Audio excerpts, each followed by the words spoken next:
Episode 19, Mulai Hidup Baru. Paris, Perancis. Seberapa sakitnya saat kau dikhianati oleh orang yang kamu cintai. Rasa sakit itu seperti sebuah pedang yang menusuk ke dalam tulanmu. Bukan hanya hati ini yang sakit, tapi seluruh jiwa ini seakan mati rasa. Kecewa untuk yang kedua kalinya terhadap lelaki membuatku tidak ingin merasakan apa yang namanya cinta lagi. Sudah cukup aku selalu tersakiti karena cinta. Hatiku akan kututup atas nama cinta. Cintaku hanya akan kuberikan kepada calon babiku saja. Dia akan jaga dengan seluruh nafasku. Tidak ada yang boleh menyakitinya nanti, atau aku akan membuat orang itu menderita. Mama akan selalu menjagamu sayang. Jangan khawatir.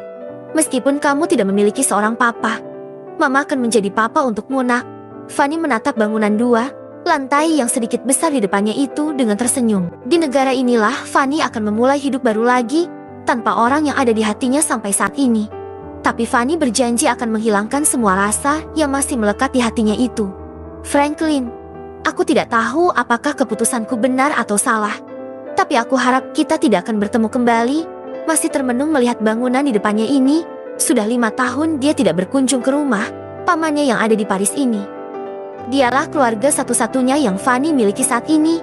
Ayo masuk, Elsa, Mimi, dan Papa sudah menunggumu di dalam.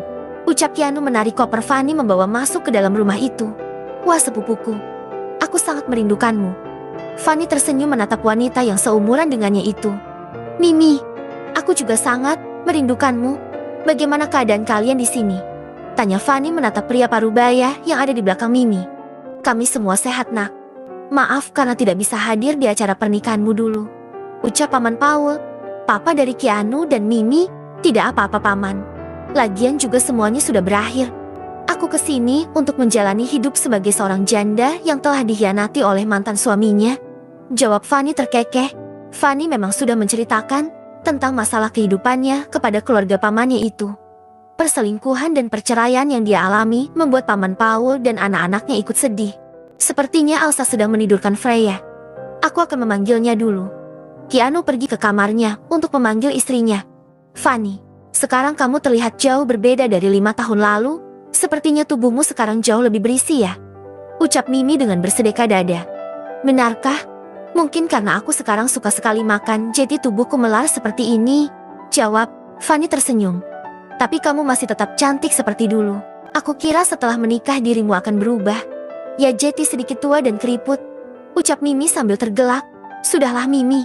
Fanny, sebaiknya kamu bereskan barang-barang yang kamu bawa ke dalam kamar. Aku akan pergi ke kantor lagi. Ucap Paman Paul. Baiklah Paman. Terima kasih. Fanny tersenyum. Ternyata masih ada orang baik di sekitarku. Franklin mengusap wajahnya kasar. Dia belum bisa menemukan keadaan Fanny sampai saat ini. Padahal Franklin sudah menyuruh orang-orang hebat dan berpengalaman. Tapi sampai saat ini, jejak Fanny masih belum bisa ditemukan. Sepertinya kamu benar-benar menghilangkan jejak Fanny. Apa yang pikirkan sebenarnya? Aku sungguh tidak mengerti jalan pikiranmu. Apa kamu sangat membenciku sampai pergi meninggalkanku? Franklin menjambak rambutnya frustasi. Dia tidak mengerti kenapa Fanny tiba-tiba menghilang seperti ini. Aku harus mencarimu kemana lagi, Fanny? Apakah kamu memang sudah tidak ingin bersama denganku? Gumam Franklin menutupi wajahnya dengan kedua tangan. Dia sama sekali tidak mengerti jalan pikirkan wanita yang sangat dicintainya itu. Franklin, ada apa denganmu? Akhir-akhir ini rasanya kamu tidak bisa berkonsentrasi dalam bekerja. Danish masuk ke dalam ruangan. Franklin begitu saja. Bos, ada apa? Kenapa tidak meneleponku kalau ada pekerjaan penting? Ucap Franklin tidak bersemangat. Dari tadi aku sudah meneleponmu, tapi kamu sama sekali tidak menjawabnya. Aku rasa saat ini kamu tidak bersikap profesional dalam bekerja, Franklin. Jangan libatkan urusan pribadimu dengan pekerjaan. Franklin menatap bos sekaligus sahabatnya itu dengan tatapan yang sulit diartikan. Minggu depan kita ada perjalanan ke Perancis. Ada sebuah perusahaan besar di sana mengundang kita untuk masalah bisnis. Franklin dia menyimak. Kita harus mendapatkan kerjasama itu. Jadi kamu bersiap-siaplah Franklin. Nanti sekalian liburan dan cari teman kencan untukmu. Danish memang selalu mengerti dengan apa yang diinginkan oleh asisten pribadinya itu. Baiklah bos, aku mengerti. Jawab Franklin. Danish menatap asistennya itu. Dia bisa melihat raut wajah kelelahan dari Franklin. Pria itu sebenarnya mengerti dengan kondisi yang dihadapi oleh sang asisten. Kalau kamu memang mencintainya, sebaiknya cepat cari dia sebelum terlambat. Ungkapan semua perasaan yang ada di hatimu.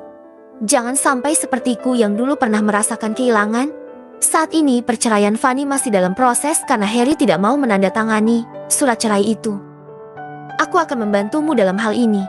Tapi kalau masalah pencarian aku tidak bisa membantumu. Kamu harus mencari Fanny dengan tanganmu sendiri. Ucap Danish panjang lebar menasihati asistennya itu. Terima kasih bos atas bantuannya. Hanya itu yang bisa Franklin ucapkan. Tidak masalah. Kamu sudah banyak membantuku dalam urusan pekerjaan.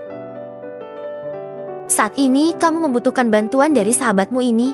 Jadi aku hanya bisa membantu masalah Harry agar tidak mempersulit hubungan kalian nanti. Jawab Franklin. Tapi aku sudah mengerahkan banyak orang untuk mencari keberadaan Fanny, bos. Tapi dimanapun di seluruh Amerika ini tidak ada yang menunjukkan keberadaan Fanny, bos. Franklin menghela nafas kasar. Apa kamu tidak tahu bahwa Fanny memiliki saudara di Perancis? Tanya Danish. Franklin menggeleng pelan. Apa kamu tahu maksudku? Tanya Danish. Lagi-lagi Franklin menggeleng lagi. Kamu memang hampir sama denganku. Selalu bodoh dalam urusan cinta. Ucap Danish tersenyum mengejek. Aku percaya bos. Franklin berdiri dan duduk di samping Danish. Kenapa hal-hal seperti itu dipercaya? Lalu apakah kamu tahu maksudku? Franklin nampak berpikir keras. Apa hubungannya Fanny dengan keluarganya yang ada di Perancis? Aku tahu bos. Jadi maksudmu bisa saja Fanny bersembunyi di Paris demi menghindariku dan masuk di kediaman keluarga pamannya itu. Danish tersenyum mendengar ucapan Franklin. Baiklah, aku harus segera kembali ke ruanganku. Bersiap-siaplah untuk besok.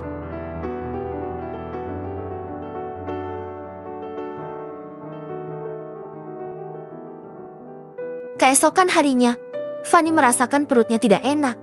Tiba-tiba dia merasa mual dan pusing menyerang. Ada apa denganmu Fanny?